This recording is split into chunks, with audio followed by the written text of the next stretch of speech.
Hello and welcome to the nursing की। मेरा नाम है शिवम और आज हम बात करने वाले हैं नेजोगैस्ट्रिक ट्यूब इंसर्शन की। तो अगर आपने ये चैनल अभी तक सब्सक्राइब नहीं किया है तो सब्सक्राइब करिए और इस वीडियो को लाइक करिए।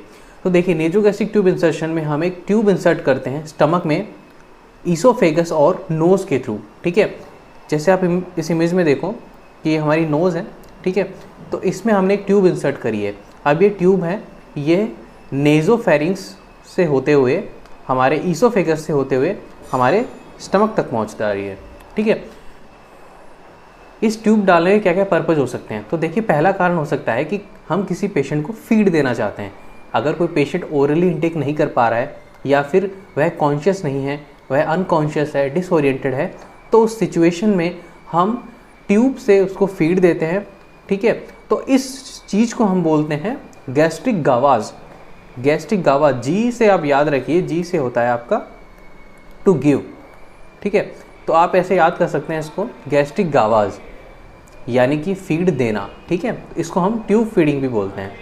दूसरा इसका पर्पज़ है गैस्ट्रिक लावाज, यानी कि हम हमारे स्टमक से कोई चीज़ को बाहर निकाल रहे हैं, टू टेक, यानी कि वो चीज़ स्टमक को छोड़ के जा रही है। इसमें क्या होता है कि मान लो किसी पेशेंट को पॉइजनिंग हो गई है या गलती से उसने कुछ इंजेस्ट कर लिया है, तो इस सिचुएशन में उस कंटेंट्स को बाहर निकालने के लिए हम इस एनजी ट्यूब का यूज़ कर सकते हैं। तो इस एनजी ट्यूब को हम सक्शन या फिर इरिगेशन के लिए यूज़ कर सकते हैं। तो दो पर्पज़ इसके हो गए। तीसरा इसका पर्पज़ होता है ड्रग एडमिनिस्ट्रेशन। ठीक है, अगर हमें कोई ड्रग देनी है ऐसे पेशेंट को जो कि ओरली नहीं ले पा रहे हैं, उन पेशेंट में हम एनजी ट्यूब का यूज़ करते हैं। अब देखिए, अब ये जो एनजी ट्यूब है होती कैसी है। इस एनजी ट्यूब का दूसरा नाम होता है राइस ट्यूब। ठीक है, अब यह एनजी ट्यूब के डिफरेंट साइजेस होते हैं। ठीक है, जैसे आप इसमें देख पा रहे हैं कि 8 जो साइज़ है वो होगा ब्लू का। ठीक है, और 10 होगा हमारा ब्लैक के लिए, 12 होगा हमारा ग्रे के लिए, 14 होगा ग्रीन के लिए, 16 ऑरेंज के लिए और 18 रेड के लिए, और 20 होता है येलो के लिए। ये जो सारी वैल्यूज़ होती हैं, ये सारी वैल्यूज़ फ्रेंच में होती है। और मैंने आपको पिछली क्लास में बताया था कि एक फ्रेंच कितना होता है, 0.33 mm। ओके, अब ये जो हमारी नेजोगैस्ट्रिक ट्यूब है, इसका जो पार्ट हमारे स्टमक में जाता है, ठीक है, ये वाला जो पार्ट होता है, इसमें 3 मरकरी की बॉल्स होती हैं। अब इन बॉल्स का काम क्या है, ये बॉल्स इन्हें रेडियो ओपेक बनाती है। ठीक है, रेडियो ओपेक से मतलब है कि जब हम एक्सरे करेंगे तो वहाँ पे ये बॉल्स हमको नज़र आ जाएंगी। ठीक है, एनजी ट्यूब के इंसर्शन के बाद इसके प्लेसमेंट को चेक करने के लिए यह काम आता है। अब देखिए, इनके साइजेस जैसे 16 to 22 हम यूज़ करते हैं एडल्ट के लिए, चाइल्ड के लिए 10 to 14 और इन्फेंट के लिए 4 to 10 फ्रेंच। ठीक है, तो चलिए अब बात करते हैं हम इसके प्रोसीजर के बारे में। तो इसके प्रोसीजर के लिए सबसे पहले हम पेशेंट को एक अप्रोप्रिएट पोजीशन देंगे। तो देखिए, नेजोगैस्ट्रिक ट्यूब इंसर्शन के लिए हम पेशेंट को हाई फॉलर पोजीशन देते हैं। हाई फॉलर पोजीशन में हम पेशेंट को 90 डिग्री पे बिठाते हैं। ठीक है, हाई फॉलर पोजीशन में हमने 90 डिग्री पे बिठा दिया। और दूसरी चीज़ हम इसकी कि हम हेड को फॉरवर्ड करते हैं। अब देखो, हेड को फॉरवर्ड करने का लॉजिक ये है कि जब हम हेड को फॉरवर्ड करेंगे तो जो हमारा ट्रेकिया है वो बंद हो जाएगा। ठीक है, और जो हमारा ईसोफेगस है वो ओपन हो जाएगा। ठीक है, दूसरी चीज़ हम इसकी लेंथ को मेजर करेंगे। तो देखो, लेंथ को मेजर करने के लिए हम हैंसन्स फॉर्मूला यूज़ करते हैं। इसमें हम टिप ऑफ नोज से ईयरलोब तक जाके उसके बाद जीफॉइड प्रोसीजर तक की लेंथ को मेजर करते हैं। ठीक है, तो वो जो लेंथ आएगी हमें उतना ही इंसर्ट करना है एनजी ट्यूब को। ठीक है, एनजी ट्यूब की लेंथ डिफरेंट साइज में डिफरेंट हो सकती है, लेकिन आपको टिप ऑफ नोज से ईयरलोब तक जाके उसके बाद जीफॉइड प्रोसेस तक जाके जो लेंथ आपको मिल रही है, आपको उसी लेंथ पे एनजी को फिक्स करना है। अब इंसर्शन के लिए आप क्या करोगे, एनजी ट्यूब के फ्रंट वाले पार्ट को आप वाटर सोल्यूबल जेली से आप लुब्रिकेट कर दोगे। अब देखो, वाटर सोल्यूबल जेली कौन कौन सी होती है, इसमें आता है आपका लिग्नोकेन 2%। तो आप लिग्नोकेन 2% का यूज़ कर सकते हैं। अब इसको लुब्रिकेट करने के बाद आप लेफ्ट नोस्ट्रिल में इंसर्ट करोगे। ठीक है, आप राइट में क्यों नहीं करोगे, क्योंकि जो राइट हमारा जो नेजल सेप्टम है वो थोड़ा डेविएटेड होता है, इसकी वजह से हम लेफ्ट में करेंगे ताकि जो एनजी ट्यूब है वो आराम से चले जाए। और अगर पेशेंट कॉन्शियस है तो आप उसे बोलेंगे कि वो स्वॉलो करे, इस ट्यूब को स्वॉलो करे, इसको रेजिस्ट ना करे। अगर वो स्वॉलो करेगा तो ईजिली हमारे स्टमक तक पहुंच जाएगी। ठीक है, अगर इस सिचुएशन में अगर आप देखते हैं कि पेशेंट को रेस्पिरेटरी डिस्ट्रेस हो रहा है तो आप ट्यूब को रिमूव नहीं करोगे, आप ट्यूब को थोड़ा सा पीछे खींचोगे, पुल बैक, ट्यूब को थोड़ा पीछे खींच लोगे। ठीक है, और वेट करोगे कि जब तक रेस्पिरेटरी डिस्ट्रेस रिजॉल्व नहीं हो जाता तब तक आप वेट करोगे। रेस्पिरेटरी डिस्ट्रेस रिजॉल्व होने के बाद आप उसको वापस इंसर्ट कर सकते हैं। इंसर्ट करने के बाद आप ट्यूब को फिक्स कर दोगे। उसके बाद हमें फीडिंग देने से पहले ये इंश्योर करना है कि जो हमारी ट्यूब है वो सही जगह पर है, वो स्टमक में है, वो कहीं ट्रेकिया में तो नहीं चली गई है। तो उसके लिए सबसे जो कन्फर्मेटरी मैटर होता है वो होता है एक्सरे। ठीक है, तो हमारा जो एक्सरे है यह एक कन्फर्मेटरी मेथड है। दूसरी चीज़ हम कर सकते हैं कि हम जो गैस्ट्रिक कंटेंट्स हैं उनको एस्पिरेट करके देख सकते हैं और उसकी पीएच चेक कर सकते हैं। अब देखिए जो गैस्ट्रिक कंटेंट्स है उसकी पीएच आपको एसिडिक मिलेगी, तो उसकी पीएच आपको मिलनी चाहिए <4, ठीक है। दूसरी चीज़ उसका जो कलर है वो भी आपको देखना है। इसका कलर आपको मिलेगा डार्क ब्राउन कलर का।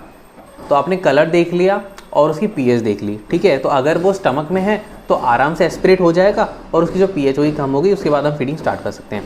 तीसरा मेथड होता है हम बोल लेंगे, ठीक है, उसमें थोड़ा पानी भर देंगे। उसके बाद जो हमारा नेसोगैस्ट्रिक ट्यूब का बाहर वाला पार्ट है उसको ओपन करके हम बोल में डुबो देंगे। अगर वो ट्रेकिया में है तो वहाँ से बबल्स आएंगे, यानी कि एयर पास होगी, तो हम ये पता लगा लेंगे कि यह स्टमक में नहीं है, यह हमारे लंग्स में है, तो हम उस टाइम उसको रिमूव कर देंगे ट्यूब को। फोर्थ होता है वूश टेस्ट। वूश टेस्ट में क्या करते हैं, हम 10 to 20 ml की सीरीज लेते हैं, ठीक है। हम उसके बाद हम 10 ml एयर इंस्टिल करते हैं उस नेसोगैस्ट्रिक ट्यूब में और स्टेथोस्कोप से हम स्टमक के ऊपर सुनते हैं तो हमें एक हूश साउंड मिलता है, ठीक है। इसे हम बोलते हैं हूश टेस्ट। अब कुछ चीज़ें आपको ध्यान रखनी है जब भी आप फीडिंग स्टार्ट करें, तो देखिए आपको रेजिडुअल वॉल्यूम चेक करना है। अब रेजिडुअल वॉल्यूम क्या होता है कि मान लो आपने एस्पिरेट किया फीडिंग देने से पहले एनजी ट्यूब से स्टमक के कंटेंट्स को, और अगर उसकी वैल्यू 100 ml आई, ठीक है, 100 ml से ज़्यादा आई, तो सिचुएशन में आपको फीड को होल्ड करना है, ठीक है। आप होल्ड करोगे फीड को। अब क्योंकि अगर आप इसके ऊपर दोगे तो वो रिजर्जिटेशन होने की चांसेस ज़्यादा हो जाएंगे। दूसरी चीज़, अगर ये वैल्यू 100 से कम है तो आप फीड दे दोगे। अब आपने ये जो कंटेंट्स एस्पिरेट किए हैं, क्या आप इसको डिस्कार्ड कर दोगे? नहीं, आपको इसको दोबारा स्टेराइल टेक्निक से वापस इंस्टिल कर देना है, ठीक है। अब इस ट्यूब को बाहर हम कैसे निकालते हैं, तो उसके लिए हम पेशेंट को बोलेंगे कि आप डीप ब्रेथ लीजिए और उसको होल्ड करिए। डीप ब्रेथ लेने से हमारा एपिग्लोटिस क्लोज्ड हो जाएगा, ठीक है, तो जिससे जो हमारी ट्यूब है उसको निकालने में आसानी रहेगी। चलिए अब हम बात करते हैं कुछ इमेज बेस्ड क्वेश्चन की जो आपके एग्जाम में आ सकते हैं। जैसे पहला है लिवाइन ट्यूब। लिवाइन ट्यूब फीडिंग या इरिगेशन के लिए यूज़ की जाती है, ठीक है। यह सिंगल ल्यूमन होती है, जैसे आप देख रहे हैं इसमें सिंगल पोर्ट है इसमें, ठीक है। तो ये इसको हम फीडिंग और इरिगेशन के लिए यूज़ करते हैं। दूसरी एनजी ट्यूब होती है सेलम सम ट्यूब। यह जो जीआई ट्यूब होती है इसमें 2 पोर्ट्स होते हैं, ठीक है। तो हम इसको बोल देंगे यह एक तरह का डबल ल्यूमन होती है।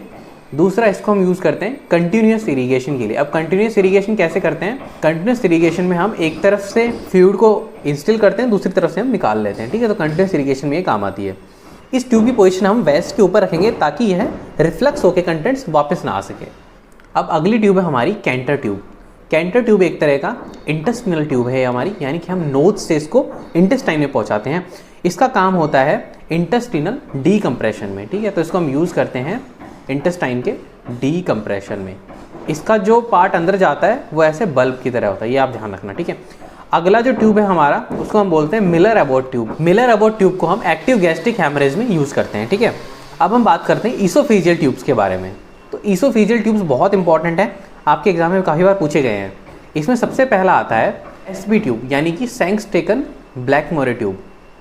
सैंक्सटेकन ब्लैकमोरे ट्यूब 3 ल्यूमन ट्यूब है जिसमें 3 ल्यूमन होते हैं, 1, 2 और 3।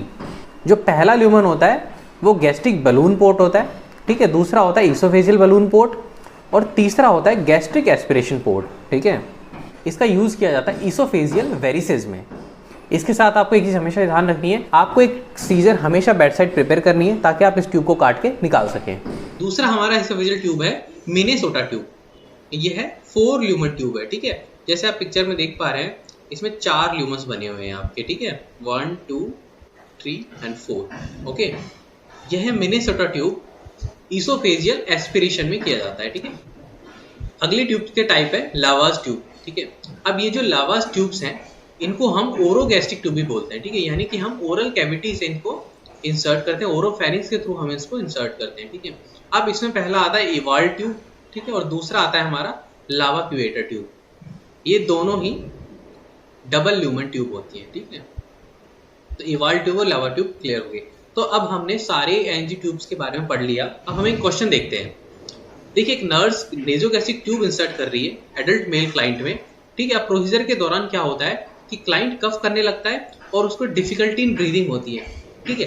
तो आप इनमें से कौन सा नर्सिंग एक्शन लेंगे? पहला, ट्यूब को क्विकली इंसर्ट कर देंगे, या दूसरा फिजिशियन को इन्फॉर्म करेंगे, तीसरा ट्यूब को रिमूव करेंगे और री इंसर्ट करेंगे जब रेस्पिरेटरी डिस्ट्रेस सबसाइड हो जाए, या चौथा ट्यूब को थोड़ा सा पीछे खींचेंगे, वेट करेंगे जब तक रेस्पिरेटरी डिस्ट्रेस सबसाइड हो जाता है, उसके बाद हम इंसर्ट करते हैं। तो करेक्ट आंसर क्या है आप हमें कमेंट करो जरूर बताइए, इसका आंसर आपको कमेंट सेक्शन में मिल जाएगा। तो आज के लिए बस इतना ही। अगर आप हमें टेलीग्राम, व्हाट्सएप, फेसबुक और इंस्टाग्राम पे ज्वाइन करना चाहते हैं तो उसका लिंक डिस्क्रिप्शन में दे दिया जाएगा। Thank you so much, bye bye.